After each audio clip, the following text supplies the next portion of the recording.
She's already testing you. Not tomorrow. Not next week. Right now. In this moment. While you're standing there trying to figure out if she actually likes you or if she's just being nice, she's watching. Measuring. Calculating whether you're the man you claim to be or just another guy who talks a good game until pressure hits. And here's what should terrify you. Most men fail these tests before they even know the test started. They walk away thinking they played it cool, thinking they handled it, thinking she just wasn't feeling it.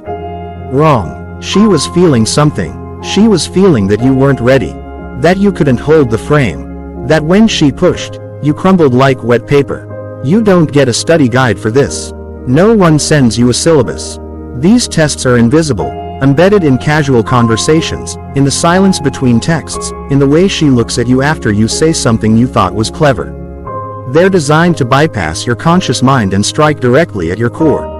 At your confidence. At your emotional stability. At the difference between who you present yourself to be and who you actually are when nobody's applauding. The worst part, women don't even know they're doing it half the time. This isn't some conspiracy.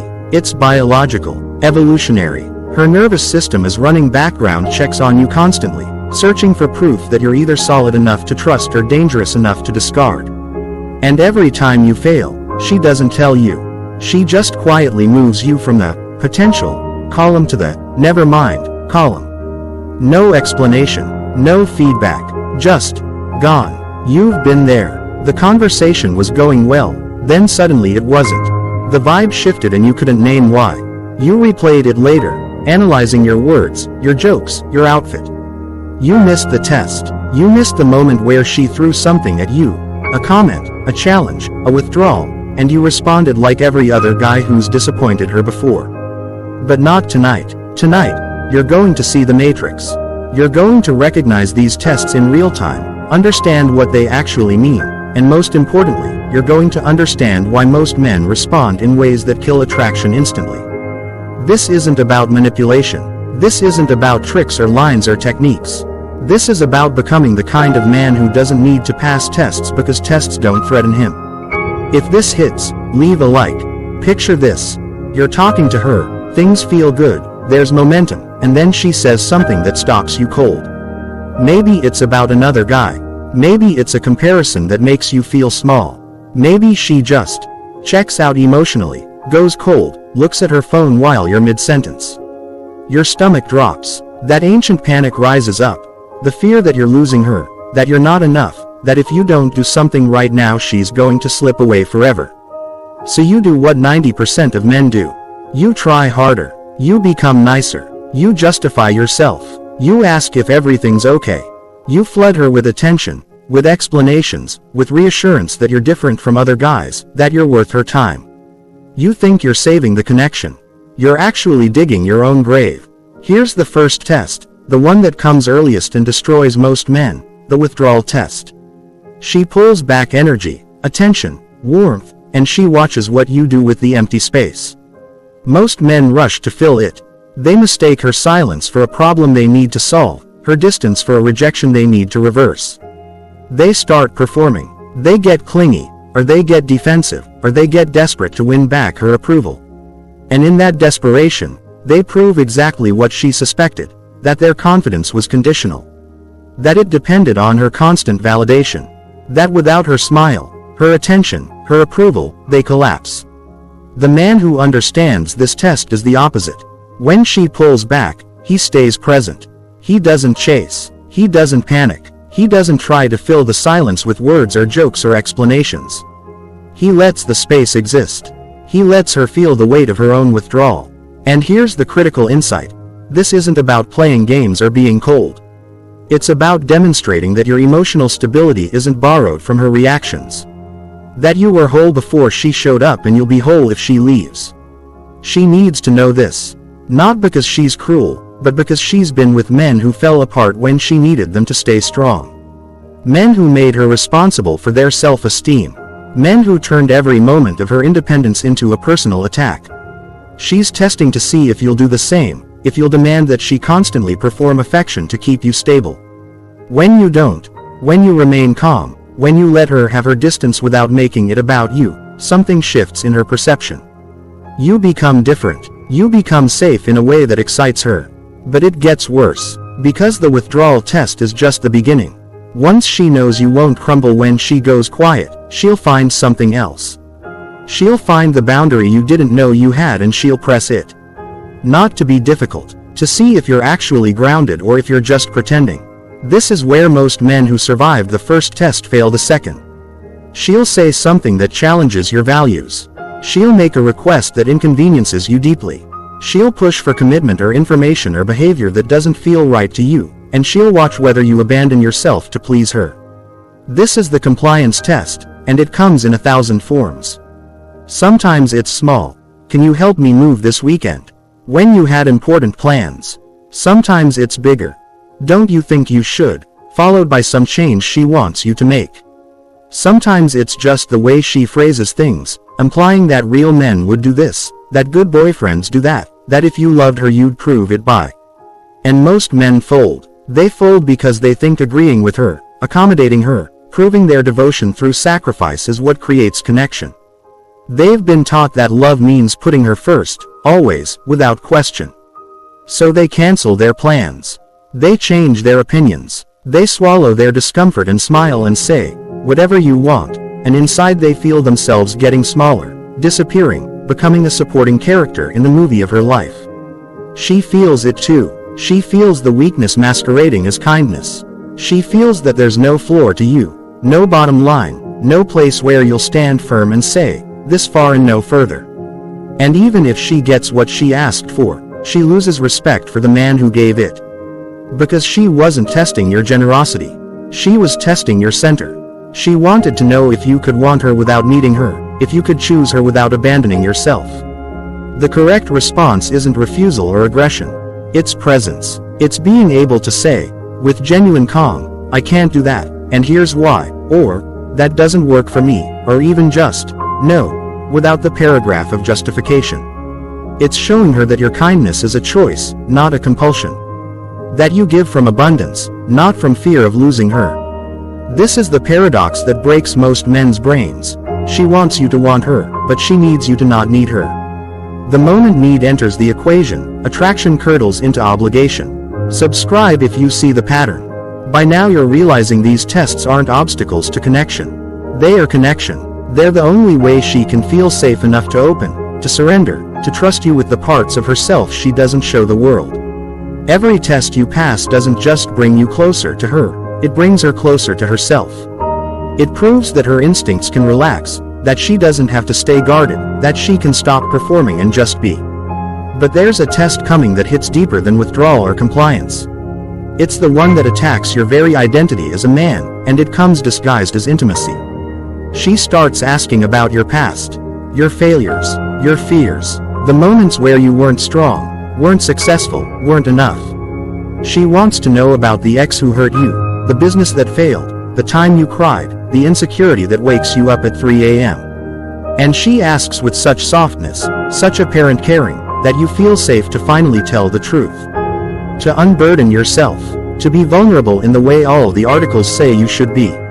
So you open up, you share the wounds, you show her the blood, you tell her about the depression, the anxiety, the times you felt worthless, the moments you still haven't recovered from. You think you're building intimacy.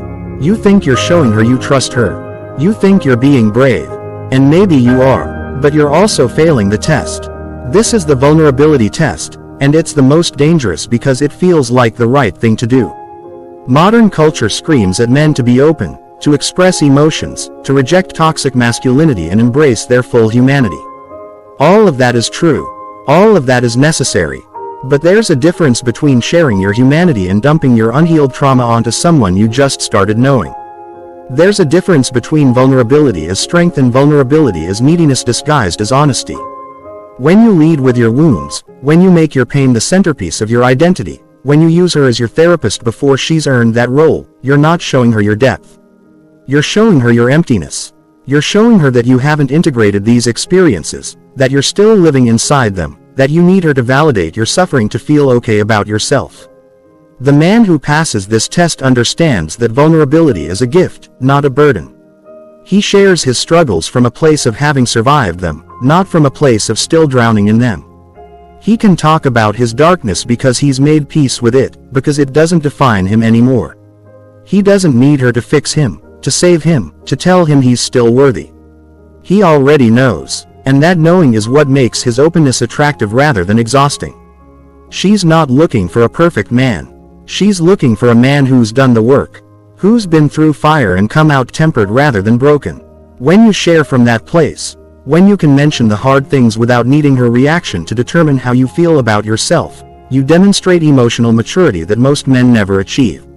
You show her that your past shaped you but doesn't imprison you. That you're not asking her to be your healer, just your witness. But here's where it gets truly dangerous. Because some tests don't look like tests at all. They look like accidents, like coincidences, like the natural chaos of life that you couldn't possibly have prepared for. She's late, really late, the kind of late where you start wondering if something happened, if you got the time wrong, if she's standing you up. You've been sitting there for 40 minutes, checking your phone, trying to look casual, watching other couples come and go. Your mind is racing through scenarios, each one worse than the last. Maybe she forgot, maybe she doesn't care, maybe this is her way of saying she's not interested without having to say it directly. Finally, she arrives. No text, no call, just her walking in like nothing happened. She gives you a quick hug, says, "Traffic was insane," and sits down. She doesn't apologize with the urgency you feel the situation deserves. She doesn't seem to understand that you were worried, that your time matters, that this was disrespectful. Now the test begins. Not her test, yours. The test of whether you can hold your frame when everything in you wants to either explode with frustration or collapse into, "It's fine, don't worry about it," people-pleasing. Most men choose one of these extremes. They either make a scene, proving they're emotionally volatile and easily thrown off balance, or they swallow their anger, proving they have no standards and no self-respect. The correct response lives in the middle. It's not about the words. It's about the energy. It's being able to say, without hostility or passive aggression, "I was starting to worry. Next time, shoot me a text if you're running late." Simple, direct, not a demand, not a dismissal, just a statement of your reality and your standard. Then you let it go. You don't sulk. You don't punish her with silence. You don't bring it up 3 more times during dinner. You address it, you release it, you return to presence. This is the disruption test. Life will throw chaos at you constantly. She needs to know that external circumstances don't destabilize you. That you can handle friction without becoming friction. When you pass this, when you show her that your peace isn't so fragile that a missed appointment can shatter it, she relaxes in a way she didn't know she could. She realizes she doesn't have to manage your emotions for you. That she can be imperfect, can make mistakes, can have bad days without triggering a crisis.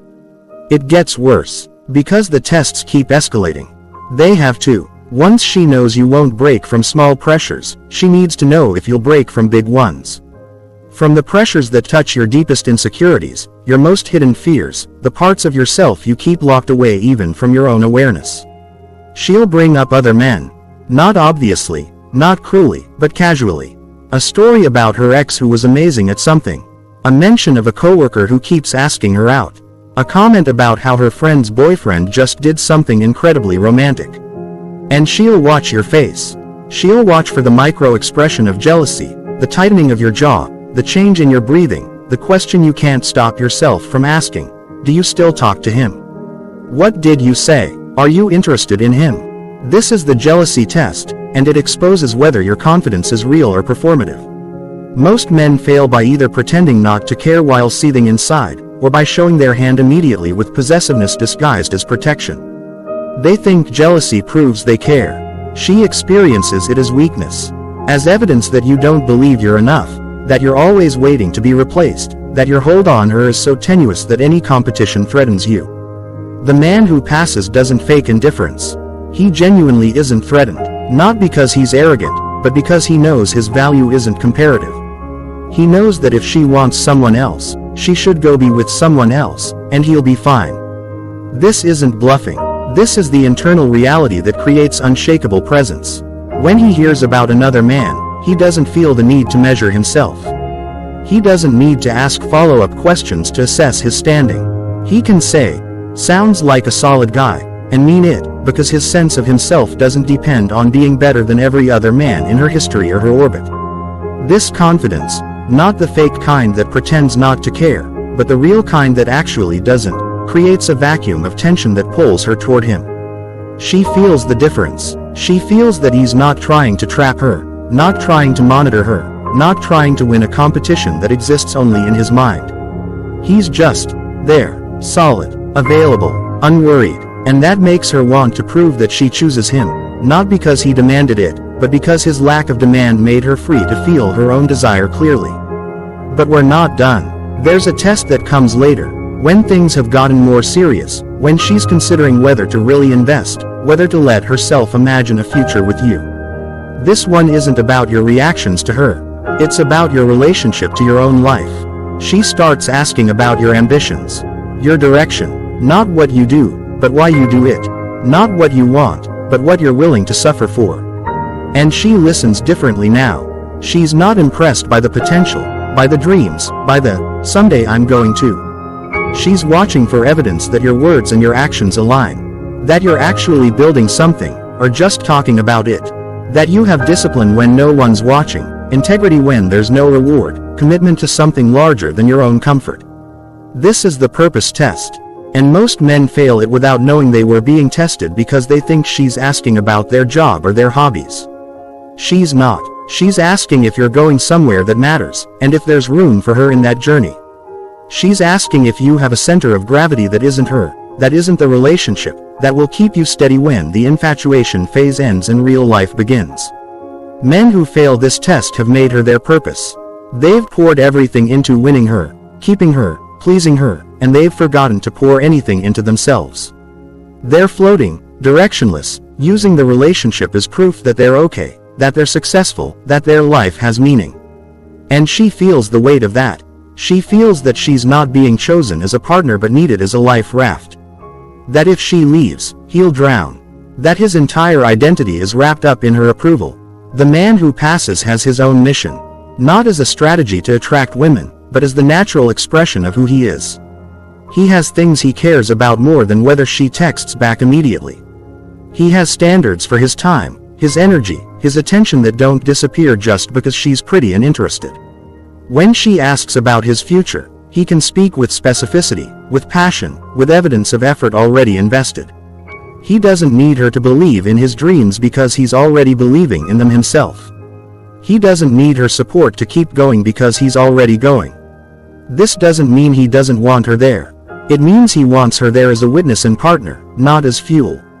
And that distinction changes everything about how she experiences him. She can relax into desire rather than responsibility. She can choose him rather than rescue him. Continue to the next segment. Don't break the chain. She can relax into desire rather than responsibility. But relaxation is just the beginning. Because there's one test left, and it's the one that breaks men who've passed everything else. It's the test that comes when she stops testing at all. You've been consistent. You've held frame through her withdrawal, through her compliance traps, through her probes into your past. You've shown her that you have purpose beyond her, that you don't crumble when she's chaotic, that you don't possess her when she's free. You think you've reached the safe zone. You think now the real relationship can begin, the easy part, the part where you just enjoy each other. You're wrong. The final test doesn't look like a test. It looks like a collapse. It happens on a Tuesday night when nothing special is scheduled. You're alone together, the vibe is soft, and suddenly she changes. Not gradually, instantly. Her eyes go distant. Her energy drops into something heavy, something cold, something that smells like grief even though nothing died. She stops responding to your touch with warmth. She answers your questions with single syllables. She seems to leave the room while still sitting right beside you. Your first instinct is to ask what's wrong, to solve it, to bring back the woman you were just laughing with. So you probe, you comfort, you ask if it's something you did, if she's okay, if she wants to talk about it. You bring her tea, you rub her shoulders, you try to coax her back to the surface with kindness and patience and all the tools that worked before. And she snaps, or she shuts down further, or she looks at you with eyes that don't recognize you and says something cruel, something detached, something about how you wouldn't understand, how no one understands, how she's always been alone and always will be alone. She pushes you away not with anger but with a kind of hopeless resignation that hits harder than any fight. She reveals the chaos inside her, the depression she manages daily, the fear that she's fundamentally broken, the part of her that believes love is a lie and you're just the latest person pretending to care until you see the real her. This is the revelation test. And most men fail it by trying to pass it.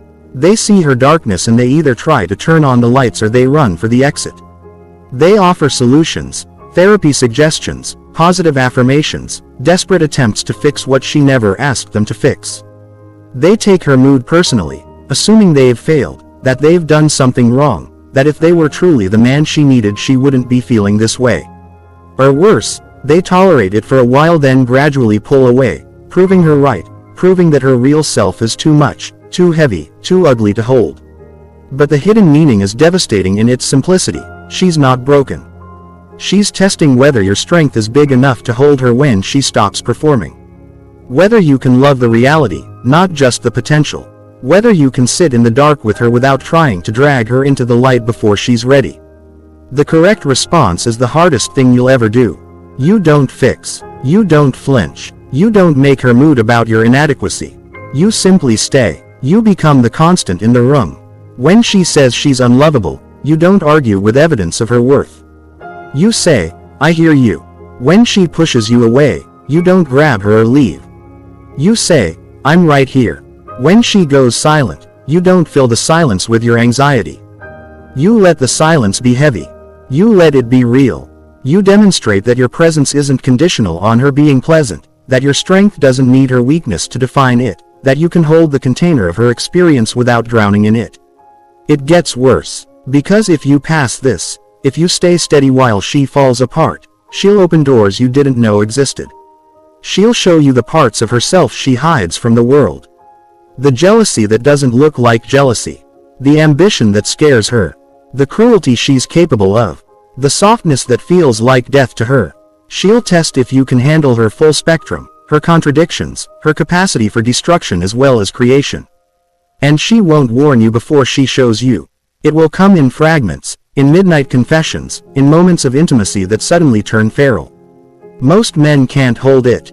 They either try to manage her, become her therapist, her father, her savior, or they shut down emotionally to protect themselves, proving that they were only available for the fun parts, the easy parts, the parts that didn't require actual sacrifice. They prove that their strength was just performance, that when faced with the full complexity of a woman's being, they crumble into control or abandonment. But you're still here, and now you see the pattern that most men never see. These 7 tests aren't separate challenges. They're one question asked 7 different ways. Do you have a center that isn't her? Every test, whether she's withdrawing, complying, probing your past, disrupting your plans, triggering your jealousy, questioning your purpose, or revealing her darkness, is asking the same thing. Is your peace borrowed from her reactions, or is it owned by you? Can she trust that you'll be the same man when she's difficult as when she's delightful? Can she surrender control of the emotional weather knowing you won't be swept away by the storm? The mistake most men make is thinking these tests are obstacles to intimacy. They think once they pass enough tests, the testing will stop. This is the fatal error. The testing never stops. It just becomes subtler. If you start thinking you've arrived, that you've earned a rest, that now she should just trust you without verification, you'll start failing tests you don't even notice. You'll get comfortable. You'll drop your frame. You'll start needing her validation again because you believe you've secured it. And that's when she'll pull away. Not because she's cruel, but because her biology won't let her stay with a man who stops being constant. The moment you start depending on her stability to maintain your own, the moment you need her to be a certain way to feel like yourself, you become untrustworthy again. The cycle resets. But if you understand the deeper truth, if you realize that these tests aren't something she's doing to you but something she's doing for you, to help you discover if you're actually grounded or just pretending, then everything changes. You stop resenting the pressure. You start welcoming it. Each test becomes proof that she's considering you worth investigating. Each challenge is an invitation to demonstrate your depth. The final revelation hits like ice water. You can't pass these tests by trying to pass them. The only way through is to stop performing altogether. To be so integrated that her tests don't feel like tests, just like weather. Rain doesn't test the mountain. It just falls, and the mountain remains. Wind doesn't test the oak. It just blows, and the oak sways but doesn't break. You become the environment that holds her, not the actor trying to win her. If this lands, subscribe. When you reach this place, when you've stopped trying to get somewhere with her and instead are simply being somewhere with her, something miraculous happens. She stops testing, not because you've fooled her, but because she feels the truth of you. She feels that there's no gap between who you present yourself to be and who you are when she's crying at 3 a.m. She feels that your strength isn't a weapon you use against her and isn't a gift you give to buy her affection. It's just the atmosphere. It's just what is. And then she can finally rest. Not perform, not manage, not calculate, just exist in her full range, knowing that your presence can hold it all. The ugly days, the beautiful days, the days when she hates you and the days when she worships you. You become the constant that allows her to be variable. But here's what no one tells you. Passing these tests doesn't give you power over her. It gives you responsibility for her. Real responsibility. Not the fake responsibility of managing her emotions or providing for her material needs, but the terrifying responsibility of being the reference point for her nervous system. When you become the steady one, she'll calibrate her sense of safety to your presence. If you leave, if you falter, if you suddenly become inconsistent after proving you can be constant, you don't just break a heart. You break a foundation. Share this with someone who needs to see it. So you don't get to celebrate when you pass the 7th test. You don't get to relax and collect your prize. You have to keep being the man who passed. Tomorrow, next month, years from now, when she's pregnant and hormonal, when she's grieving and shut down, when she's successful and intimidating, when she's aging and terrified. The tests never end. They just become the texture of the relationship. Most men can't carry this. They want the destination without the journey. They want her trust without the consistency.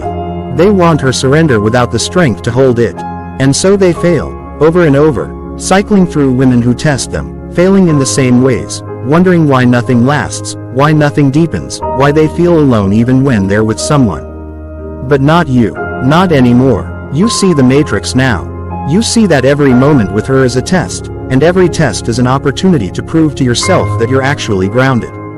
You see that her chaos isn't your enemy but your training ground. You see that her complexity isn't a problem to solve but a depth to match. And when you meet her tests with this understanding, when you stop fighting the pressure and start using it to forge yourself into something unbreakable, you don't just get the girl. You become the kind of man who could hold her if she stays, and release her without bitterness if she goes. You become free. Free from the need to pass, free from the fear of failing, free from the desperation that makes most men's love feel like prison. This is the path. It doesn't get easier. It gets realer. And real is what she wants. Real is what you want. Real is the only thing worth building. Continue to the next segment. Don't break the chain. Real is heavy, and most men drop the weight the moment the crowd stops watching. You passed the 7 tests. You held frame through her chaos, her jealousy, her darkness. You became the mountain. And now, months later, the mountain is tired. The mountain wants to rest. The mountain thinks it has earned the right to become a hill, to soften, to let down the guard that cost so much to keep raised. This is where you die. Not in the storm, but in the calm that follows. Not when she's testing you with fire, but when she stops testing you at all because she believes she's safe. This is the invisible test. The test of maintenance. The test of who you are when there's no emergency to rise to, no drama to navigate, no audience to perform your strength for. This is where you discover if you were actually transformed by the trials or if you were just acting tough until the pressure released. It gets worse. She notices the shift before you do. She feels it in the way your responses come half a second slower. In the way you let a comment slide that you would have addressed 3 months ago. In the way you reach for your phone during the silence instead of holding the space. In the way you start needing her again, needing her reassurance, her affection, her validation that you're still the man you claim to be. You think you're relaxing into intimacy. She experiences it as the ground beginning to shake, as the foundation she built her surrender on starting to crack. And here's the cruelty. She can't tell you. Not directly. Because if she has to ask you to be strong, you're already weak. If she has to remind you to hold the frame is broken. So she tests again, but this time the test is subtle, almost imperceptible. A slight increase in neurosis. A tiny demand that crosses your boundary. A passive comment that the old you would have either ignored with power or addressed with clarity. She's not trying to trap you. She's checking to see if the walls are still load-bearing before she leans against them again. Most men fail here because they think the game is won. They think the relationship is the prize, the finish line, the place where effort stops and enjoyment begins. They start revealing their fears again, not as integrated vulnerability but as leaks in the hull. They start making her responsible for their mood. They stop guarding their time, their mission, their self-respect. They become soft in the middle exactly when she needs them to stay hard. And when she pulls back, when her biology senses the weakness and triggers her to protect herself, they panic. They chase. They try to use the old techniques but without the internal substance, and she smells the desperation like blood in water. If this resonates, leave a like. You see, the testing never stops because your integrity is never a finished product. Every day you wake up next to her, you choose to be the man or you choose to be the child. There is no neutral. There is no cruise control. The moment you start coasting, you're descending. And the fall from a height is more catastrophic than the stumble from the ground. When you fail the early tests, she loses interest. When you fail the invisible test, the test of consistency over time, she loses trust. And trust, once lost to a woman who has surrendered to you, doesn't return. It calcifies into trauma. You become the proof that her instincts were wrong, that no man can actually hold the container, that she was foolish to drop her armor. And she'll never drop it again. Not for you, not for the next man. You will have taught her that surrender is death. The weight of this should crush you. It should wake you up at 3 a.m. with your heart racing. Because it's not just about you and her anymore. It's about what you're building in the space between you. When you remain constant, when you pass the invisible test of daily integrity, she transforms. She becomes more beautiful, not because she's trying harder but because she's not trying at all. She becomes softer, wilder, more creative, more dangerous in her capacity to love. She becomes the force of nature that ancient cultures feared and worshipped. She becomes capable of creating life, not just biological life, but the life of a home, a lineage, a legacy. She becomes the muse that drives men to build empires, to write symphonies, to die honorably in battle. But she can only become this if you remain the immovable object. If you flinch, if you leak, if you make her the source of your stability, she contracts. She becomes hard. She becomes the thing she never wanted to be, your mother, your warden, your critic.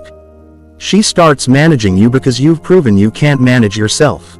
And every moment she spends managing you is a moment she's not spending creating. Every ounce of energy she uses to shore up your weakness is energy stolen from the art she could be making, the children she could be raising, the world she could be blessing with her fully open radiance. You are the environment that determines whether she blooms or wilts. This is the secret that feminist narratives and traditionalist narratives both miss. It's not about power over her. It's about responsibility for the field in which she grows. And if you poison that field with your inconsistency, your neediness, your refusal to keep doing the hard work of being centered, you don't just lose a girlfriend. You destroy a cathedral. Subscribe before you forget this feeling. It gets worse. Because eventually, if you hold long enough, if you pass the invisible test day after day, month after month, year after year, she will show you the final thing. The thing that no test could reveal. She will show you her trust. Not the tentative trust of early dating, not the experimental trust of the revelation test, but the absolute trust of a woman who knows, bone deep, that you will not fail her. She will hand you her madness, her deepest wounds, the generational trauma passed down from her mother and her mother's mother. The darkness that she's hidden even from herself. She will become vulnerable in a way that has no defense, no backup plan, no exit strategy. She will lay down her weapons in the temple you've built and she will say, simply, I am yours. And this is the most dangerous moment of all. Because when a woman fully surrenders to you, you become responsible for her survival in a way that most men are not built to handle. Her nervous system will calibrate to your nervous system. If you are anxious, she will become sick. If you are depressed, she will become hopeless. If you are angry, she will become fearful. You become the weather in her world, and she has no umbrella because she gave it to you. If you turn cold, she freezes. If you turn hot, she burns. And if you disappear, if you leave her after she has surrendered, whether through physical abandonment or emotional absence, you don't just break her heart. You break her reality. She will not recover the same. She will harden. She will develop the armor that you proved was necessary. And she will teach her daughters, consciously or not, that men are not safe. That surrender is a trap. That the feminine must protect itself because the masculine will fail when it matters most. You will become part of the architecture of her damage, and she will carry you into every future relationship like a shrapnel wound that aches when it rains. This is the weight. This is why most men fail. Not because they aren't strong enough to lift the weight, but because they aren't willing to hold it forever. They want the reward without the responsibility. They want the beauty of her surrender without the terror of her trust. They want to be called man, without doing the daily work of being one. But you're different now. You see the truth. You see that there is no destination, only the path. You see that every morning you wake up, you face the invisible test again. Will you be the constant today? Will you hold the frame when she's difficult? Will you stay on your purpose when she's distracting? Will you tell the truth when a lie would be easier? Will you remain the mountain when you desperately want to be the valley? The answer to these questions determines everything. It determines the quality of the air she breathes. It determines whether your children grow up watching a man or watching a child. It determines whether your lineage is a blessing or a curse on the world. You are not just dating. You are not just married. You are conducting an energy that will outlive you, that will ripple through generations, that will either heal or harm the collective wound between men and women. She's testing you right now, even as you watch this. She's testing you tomorrow morning when you wake up. She's testing you every moment of every day, not because she's cruel, but because she has to know. She has to know if she can finally rest. And if you can give her that rest. If you can be the one man in 1,000 who doesn't break, doesn't leak, doesn't fail when the testing goes invisible, you will experience something that most men never taste. You will experience the full force of the feminine without restriction. You will experience a love that heals the past and secures the future. You will experience what it means to be trusted absolutely. And that trust is the only trophy worth winning. Continue to the next segment. Don't break the chain. The morning is where it dies. Not in the storm. In the quiet. You wake up beside her and she's already awake, staring at the ceiling, breathing in a rhythm that tells you she's somewhere else. Last night you held the darkness. You were the mountain. But now it's Tuesday. You have a meeting in an hour. Your throat is dry, and she's not looking at you. She's looking through you. The distance is physical. You can feel it in the mattress, in the air between your bodies. It would be so easy to reach out, to ask what's wrong, to try to fix the silence before coffee. But asking is the first crack. It's the leak that becomes a flood. You roll out of bed. You don't touch her, not because you're angry, because you're maintaining the frame. She watches you from the pillow. You can feel her eyes on your back like a pressure. She's waiting for you to need her to be okay. She's waiting for you to turn around with that look, that concerned, hungry look that says her mood controls your stability. If you turn around, if you ask, if you try to coax her back to you with soft words and concern, you fail.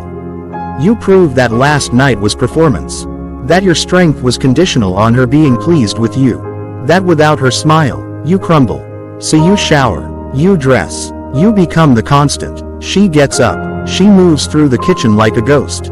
She drops a plate, it doesn't break but the sound is sharp. She doesn't apologize, she looks at you, waiting for you to react. Waiting for you to absorb the chaos she's emitting and reflect it back as anxiety. This is the invisible test in its purest form. She's not trying to hurt you. She's trying to see if you'll take the bait. If you'll abandon your center to manage her emotions. If you'll stop being the man and become the boy who needs mommy to be okay so he can be okay. Most men fail here. They rush in. They pick up the plate. They ask if she's upset. They try to solve a mystery she hasn't even named. They flood the room with their nervous system, their need for resolution, their terror of tension. And she feels it. She feels that her instability has become the axis of the world. She feels that she can't have a bad day without destroying you. So she hardens. She becomes the thing she hates. She becomes your mother, managing your fragility, hiding her truth to protect your feelings. The attraction dies in that moment. It bleeds out on the kitchen floor while you're asking if she wants toast. It gets worse. Because if you pass that test, if you maintain your course, if you nod at the broken plate and keep making your coffee with steady hands, she escalates. She has to. She needs to know the limits. She becomes cruel, not obviously, subtly. She mentions your ex. She mentions your failure. She brings up the thing you told her in confidence 3 months ago, the wound you showed her, and she touches it with a word. She says, maybe you're not ready for this. She says, I don't know if I can do this anymore. She creates an emergency. She manufactures a breakup vibe. She throws the relationship into the fire to see if you'll burn. This is the final form. The destruction test. She needs to see if you'll fight for her without begging. If you'll stand your ground without crushing her. If you can hold love and boundaries in the same hand. Most men split here. They either become aggressive. How dare you? Proving they're just fragile egos wrapped in muscle. Or they become pathetic. Please, tell me what I did. Proving they have no bottom line, no self, no value outside of her approval. Both fail. Both prove that when the feminine becomes chaos, the masculine cannot hold. The correct response is the blade's edge.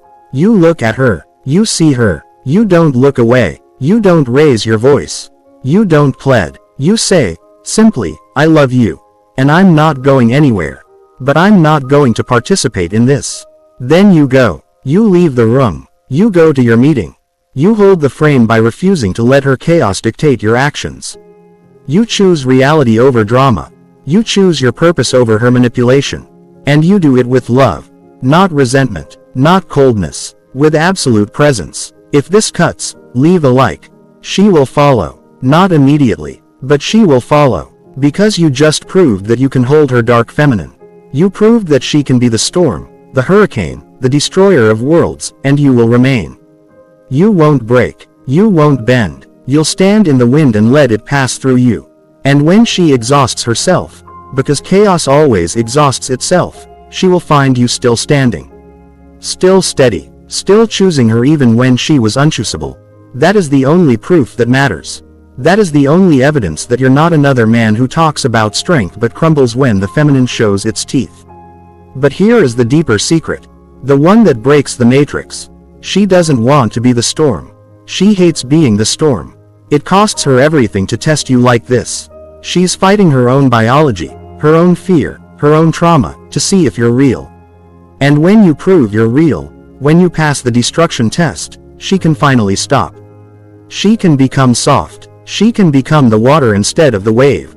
She can nurture instead of test. She can give instead of guard. She becomes the partner you've been seeking. But she can only become that after you've proven you can survive her opposite. Most men never see this version of her. They see the test. They fail the test. They get the performance.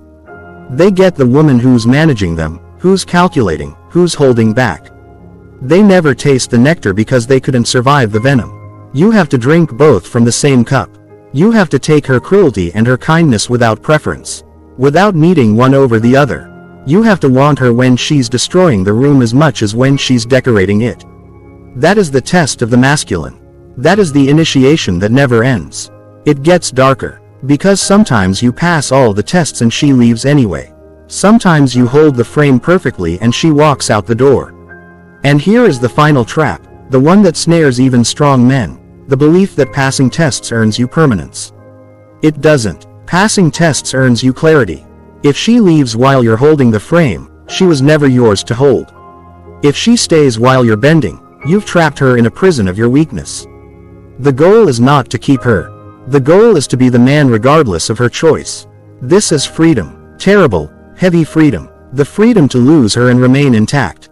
The freedom to watch her walk away and not chase. Not because you're playing hard to get, but because you actually respect her choice more than you fear your loneliness. When you reach this place, when you can hold her with open hands, you become dangerous to her.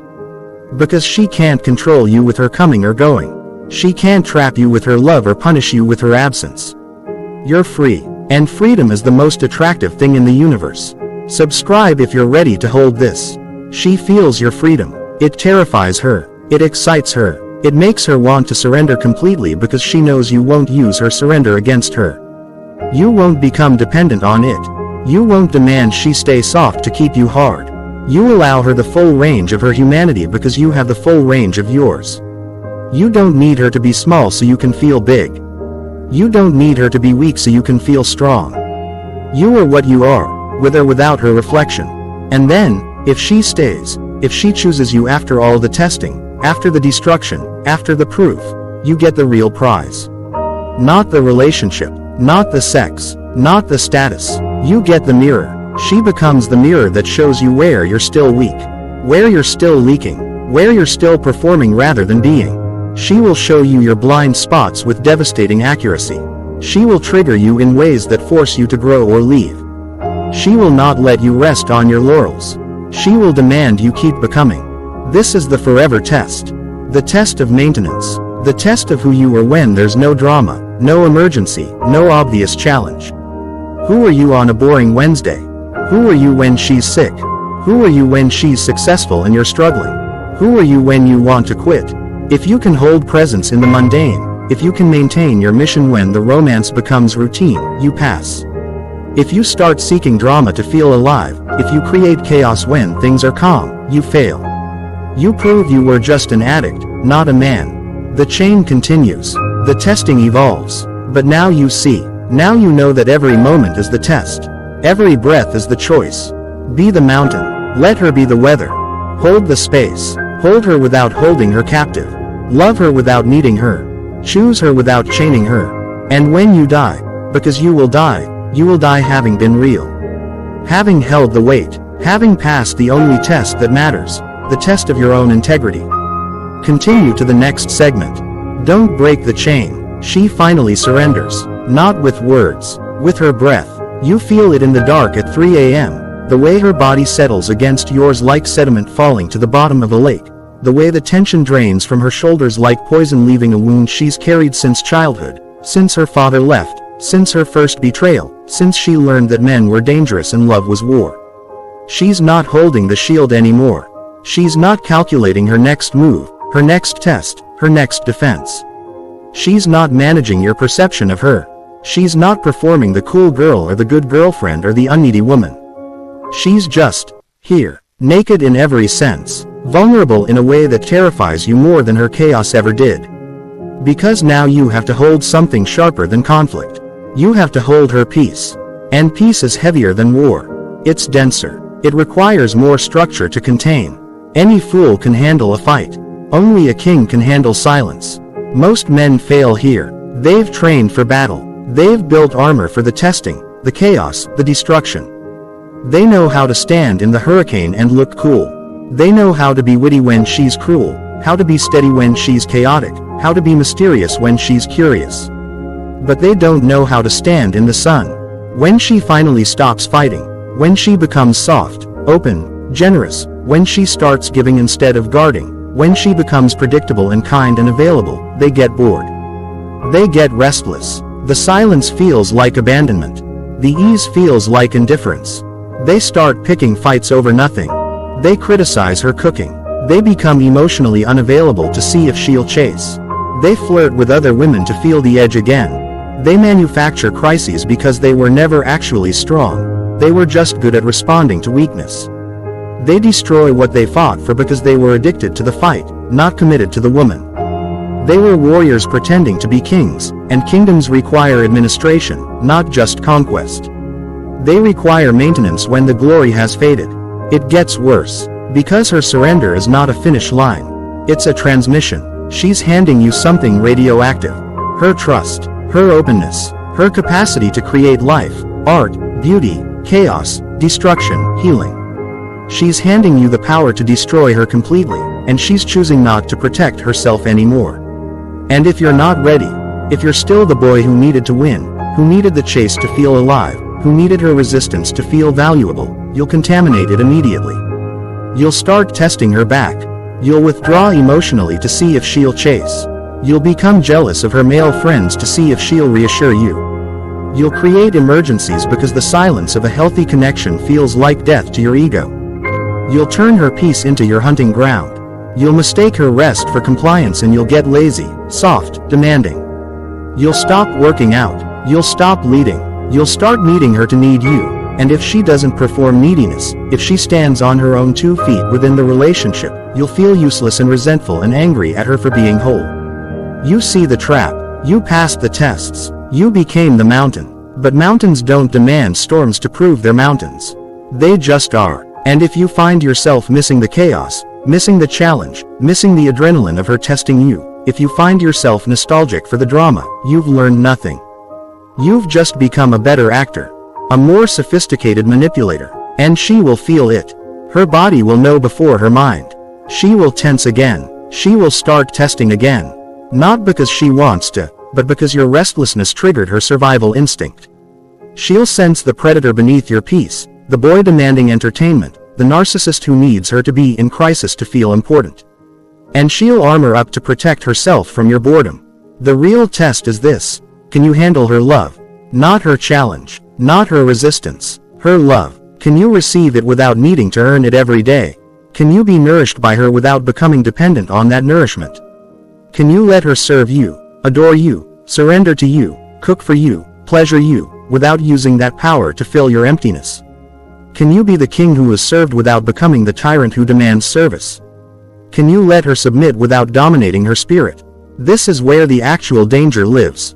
In the softness. In the morning light, when she looks at you like you're God and you believe it. When she hands you her devotion and you have to hold it without letting it inflate you or define you. When she gives you her body without reservation and you have to meet her there without losing yourself in the sensation. If this scares you, leave a like. She hands you the keys to the kingdom and you realize the kingdom is maintenance. It's boredom. It's the same coffee, the same body, the same conversations, the same silences, the same arguments about the dishes, the same routines, day after day, year after year, decade after decade, and you choosing to show up as the king anyway. Not because there's a dragon to slay, not because there's a test to pass, not because she's impressing you, but because you are the king. And kings don't abdicate when the court is quiet. They don't burn down the castle because the feast ended. They don't get drunk on their own power and forget the administration. They administrate. They maintain. They hold the standard when there's no applause. They chop wood and carry water even when they could order someone else to do it. Especially then. But here is the secret that breaks the strong. You cannot hold her surrender with muscle. You cannot maintain this with effort. The moment you try to grip her peace, you crush it. The moment you try to perform your strength, you reveal your weakness. You have to become the thing. You have to actually be the safe harbor, not act like it. You have to actually have a mission beyond her, not pretend you do while your eyes follow her around the room. You have to actually not need her validation, not hide your need better while still being desperate inside. You have to actually prefer her peace to her chaos, not just endure her peace to get to the making up. It gets darker, because she will change, she will grow, she will awaken parts of herself that have been sleeping for decades, and some of those parts will scare you. She will become more powerful, more visible, more sexual, more intelligent, more connected to spirit, more financially successful, more beautiful in ways that don't depend on your approval. She will outgrow the container you built. She will become the storm again, but this time it won't be a test. It will be her nature expanding beyond your comfort zone. And you will face the final test. Can you expand? Can you hold a woman who is becoming infinite? Or will you try to shrink her back to the size of your courage? Will you make her feel guilty for growing? Will you call her selfish for shining? Will you demand she stay small so you can feel big? Will you sabotage her success because it threatens your ego? Most men shrink her. They get comfortable with the version of her they conquered. They want the woman who was testing them, not the woman who has transcended them. They become the brake on her evolution because her evolution threatens their stagnation. They use guilt, obligation, fear masked as protection. They say, "You've changed," like it's an accusation. Like her growth is a betrayal. Like she owes them the person she was when she was broken and scared. And in that accusation, they prove they were never the mountain. They were just boys who climbed well. They wanted a prize, not a partner. They wanted a prisoner in a gilded cage, not a queen with her own kingdom. You have to be the horizon, not the fence. You have to want her to outgrow you, then you have to grow to meet her. You have to celebrate her power without competing with it. You have to hold space for her to become the force of nature she was always meant to be, even when that force eclipses your own. Especially then, when she makes more money than you. When she's more recognized in her field. When her beauty deepens in ways that attract other men more powerfully than you feel you can compete with. When she doesn't need you to survive. When she could leave you and thrive. Can you hold that? Can you love her freedom more than you fear your replaceability? Can you be the environment that makes her bloom, even if she blooms beyond your shade? Subscribe before you shrink. The stakes are higher than your happiness. Higher than your relationship. You are building a legacy. If she stays open, if she stays surrendered, if she blooms in your container, you will have children. Or you will influence her children. You will create culture. You will create the template for what love looks like in the next generation. If you fail now, if you rest, if you shrink, if you make her pay for your insecurity, you don't just lose her. You poison the well. You teach the future that surrender is dangerous. That masculinity is a trap.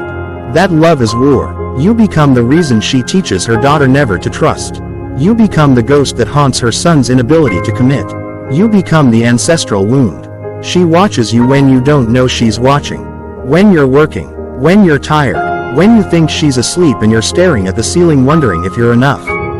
She feels your doubt. It makes her doubt. She feels your resignation. It makes her resign. She feels your resentment of her growth. It makes her shrink. She feels your boredom with her peace. It makes her armor up. You cannot fake this. You cannot hide. You have to actually become the thing. And the only way to become it is to die. To kill the boy who wanted to be chosen. To kill the ego that needed the test to feel alive. To kill the parts of you that need her small, need her scared, need her testing you to feel powerful. To become the man who is the choice, not the chaser. Who is the destination, not the traveler. Who holds her not because he needs her, but because he is the holding itself. Who expands not to keep her, but because expansion is his nature. Who maintains not because he's afraid to lose her, but because maintenance is the price of mastery. The chain never breaks. It just becomes invisible. It becomes the air you breathe. It becomes the standard you maintain when no one is testing you, when no one is watching, when the only witness is your own integrity and the only reward is the quiet knowledge that you did not fail her when she finally stopped testing and started trusting. Continue to the next segment. Don't break the chain. She stops looking at you. Not with anger, with certainty. She has seen all of you now. The performance and the truth. The strength and the terror underneath. The way you shake when you're vulnerable and the way you harden when you're scared. And she has chosen to stay. She is arranging flowers in the kitchen, humming something tuneless, her body moving with a relaxation that makes her look younger than when you met her. The tension is gone from her shoulders. The calculating look has left her eyes. She is not managing your perception. She is not preparing her next defense. She is not readying a test. She is simply present, yours, trusting, and you are standing in the doorway watching her with a panic that tastes like copper in your mouth and feels like a fist closing around your lungs. The war is over. The kingdom is built. The woman is yours. And you are suffocating. You don't know why. You only know that the absence of threat feels like death. You don't know who you are without the test. Without the challenge. Without the dragon to slay. You are the knight who has reached the end of the quest and discovered that the real dragon was the peace itself. The silence is too loud. The stability is too heavy. You feel like an imposter wearing a crown that belongs to a better man. You keep waiting for someone to tap you on the shoulder and say there has been a mistake. That you don't get to keep this. That the game is over and you didn't actually win, you just lasted longer than the others. You feel the weight of the crown and you want to throw it off. You want to run back to the battlefield where you knew who you were. It gets worse. You try to start fires. You pick at old wounds that have healed. You bring up her past mistakes when things are calm, just to see the pain flash in her eyes, just to generate some heat, some friction, some proof that you still have power over her emotions. You criticize the way she cuts vegetables. You question her loyalty over innocent comments. You create arguments about the thermostat, The grocery list, the way she loads the dishwasher, the tone of her voice when she says good morning, the way she looked at the waiter. You are trying to generate the heat you mistook for love. You think you miss the passion. You actually miss the insecurity. You miss the adrenaline of not knowing if she would stay. Now that she is certain, you feel trapped by her certainty. Her love feels like a cell. Her trust feels like a sentence you did not agree to serve. You want to test her. You need to see if she will fight for you. You want to create a rival in your mind so you have someone to defeat. You start fantasizing about your ex. Not because you want her back. Because you want the chaos. You start flirting with the barista, not because she is attractive, but because you want to feel the edge of uncertainty again. You start working late, not because you need to, but because you want her to feel the fear of losing you. You are bored with the kingdom because you never wanted to rule. You wanted to conquer, and now there are no more wars to win. You have turned your home into a castle you are trying to escape. Most men destroy everything here. They have an affair, not because they don't love her. Because they need the test. They need the chase. They need to feel the edge again. They confuse danger with aliveness. They seduce the intern, or they obsess over the ex, or they manufacture a crisis at work that demands all their attention, leaving her alone in the castle they fought to build, proving that they were never the king. They were just the most persistent invader. And now that the walls are secure, they want to burn them down to feel the heat. They light the match and stand back, watching the flames, feeling finally alive again while she stands in the smoke wondering where the man went who promised to protect her from exactly this kind of destruction. The mistake is believing that love is supposed to feel like war. That peace is stagnation. That her stability is a cage. You start to resent her for trusting you. You start to hate her for not making you earn it every day. You want her to be jealous. You want her to be uncertain. You want her to need you the way she needed you when she was broken. But she isn't broken anymore. You healed her, and now you are angry at her for being whole. You are punishing her for the crime of believing in you. You are pushing her back into the darkness because you don't know how to be the light. If this stings, leave a like. Here is the hidden meaning. You don't feel worthy of the peace. You don't trust it. You are waiting for the other shoe to drop because some part of you believes that happiness is a trick. That if she really saw you, really knew the smallness inside you, the cowardice, the fraud, she would leave. So you sabotage. You make her see the worst of you before she can discover it organically. You push her away to control the narrative of her leaving. You would rather be the villain who destroyed it than the fool who lost it. You are protecting yourself from the vulnerability of having something to lose. You are killing the kingdom so you don't have to watch it die. The correct mindset is brutal in its simplicity. You have to become a man who deserves what he has. Not by performing, not by testing her, but by administrating the kingdom you demanded.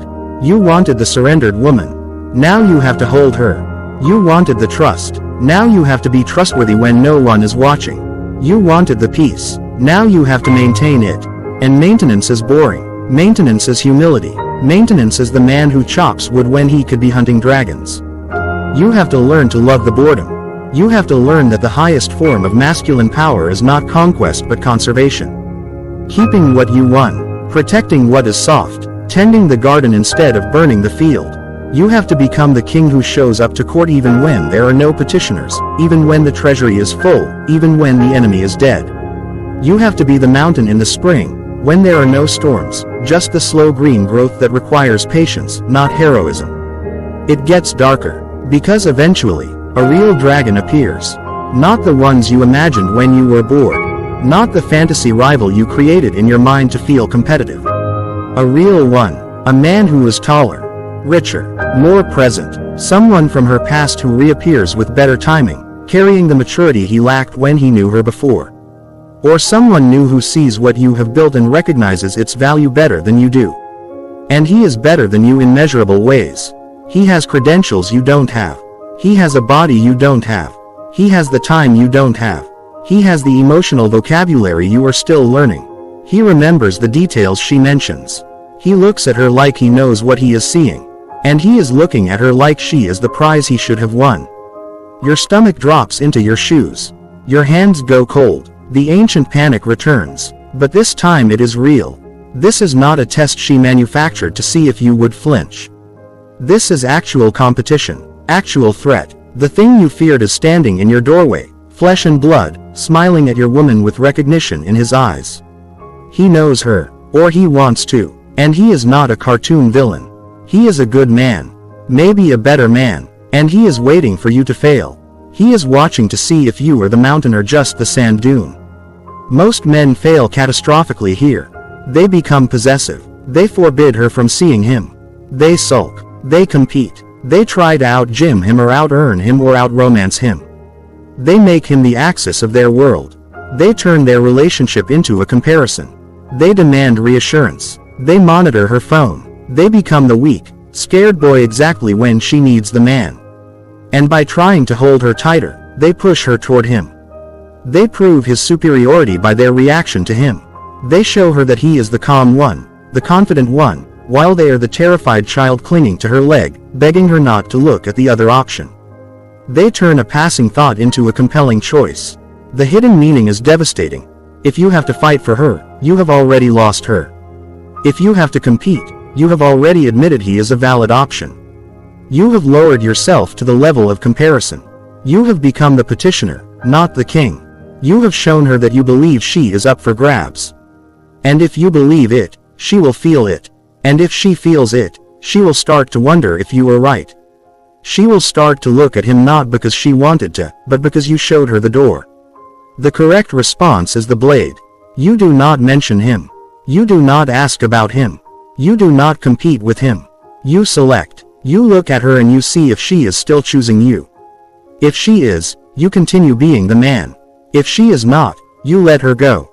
Not as a tactic, not as reverse psychology, but because you actually respect her choice more than you fear your loneliness. You become the standard. You do not chase the standard. You are the mountain. Other men are weather. Let them blow against your slopes. Let them throw lightning. You remain. You observe. You do not shift. You do not flatter. You do not perform. You simply are. And if she leaves, she leaves. But she will only leave a mountain for another mountain. And if you are not the mountain, you never were. You were just the climb. Subscribe if you see the code. But here is the deeper cut. The test is not him.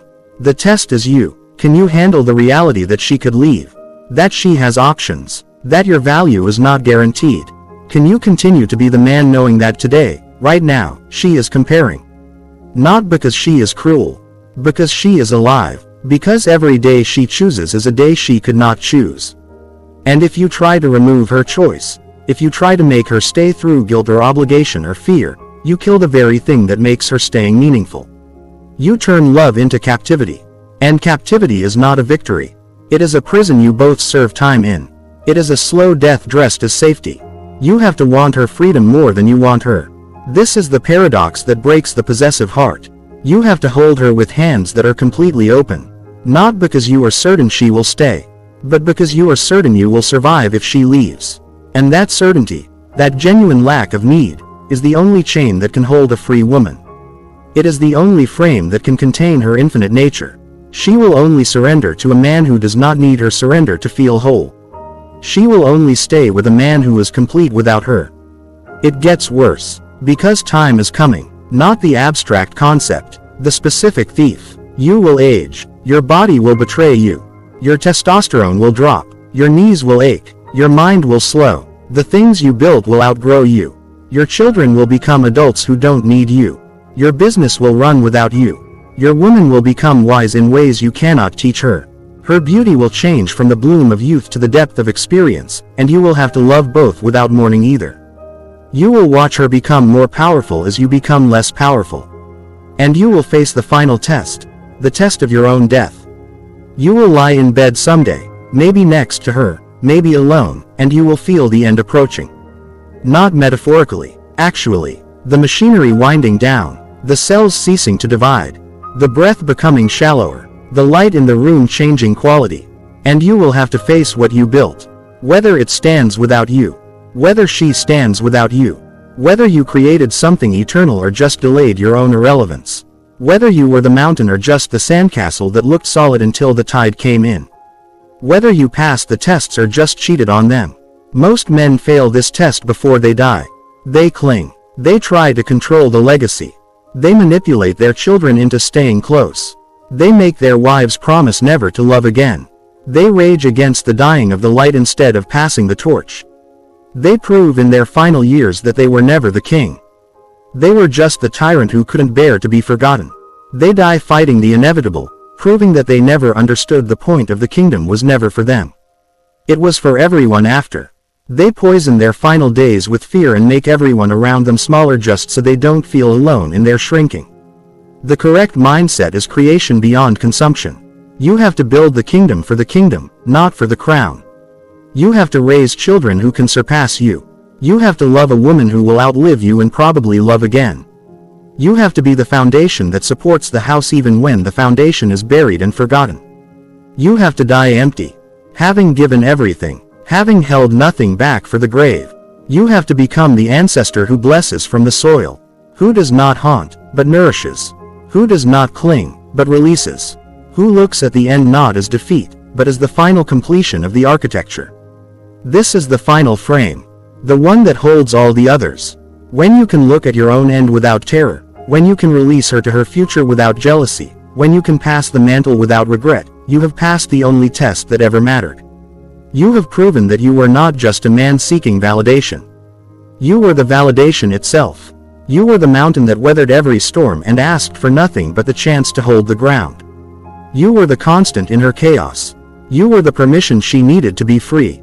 And when you are gone, the ground will still be there because you held it.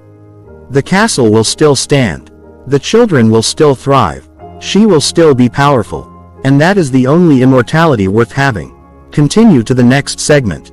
Don't break the chain. You watch him from across the room.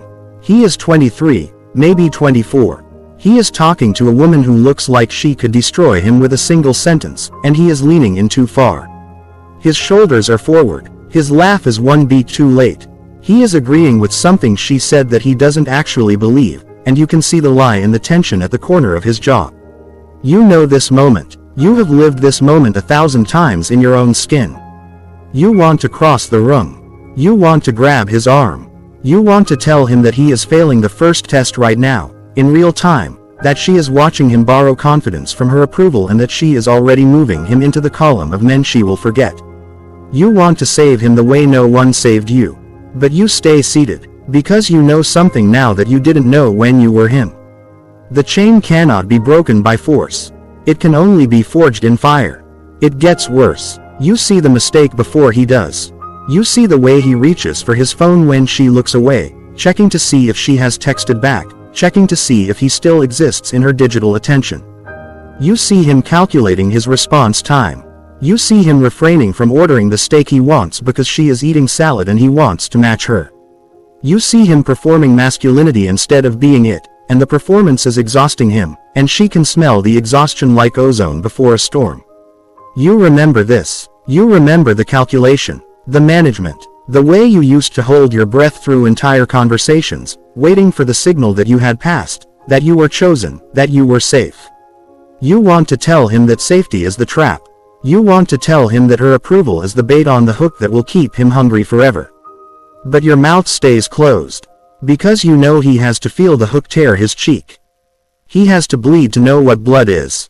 The woman leaves, not dramatically, just drifts. She extracts herself with the grace of someone who has done this 100 times, and he is left standing there with his hand half raised in a gesture that died in the air between them. He looks around. He catches your eye. You see the shame flood his face. He knows you saw. He knows you witnessed the failure.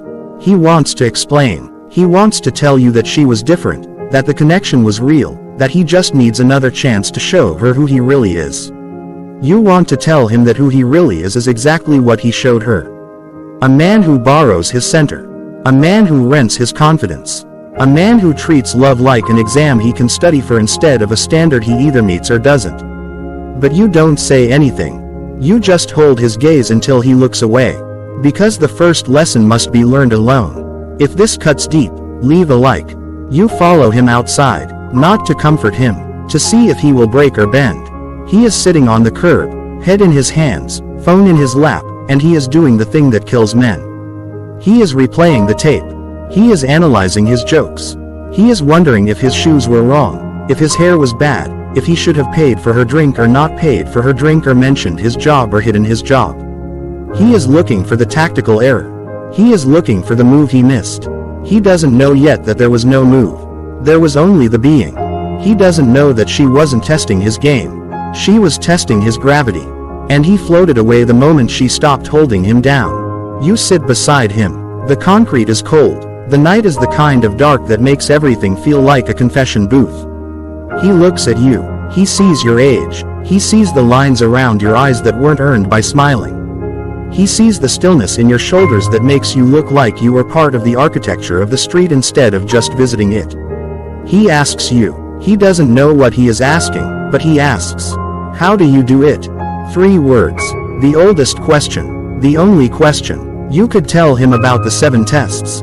You could draw him a map of the terrain he just wandered into blind. You could warn him about the withdrawal, the compliance, the jealousy, the revelation of darkness. You could give him the cheat codes. You could save him years. But you remember the years. You remember that the years were the payment. You remember that the suffering was the tuition. You remember that if you tell him, he will nod and forget. He will use your words as armor instead of building his own. He will become a parrot reciting lines about being the mountain while he crumbles at the first real earthquake. So you don't tell him the answers. You tell him the truth. You don't get to keep her. He looks at you like you are speaking a foreign language.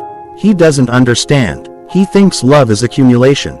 He thinks passing the tests earns him possession. He thinks the kingdom is a prize. You see it in his eyes. He is already planning the next approach.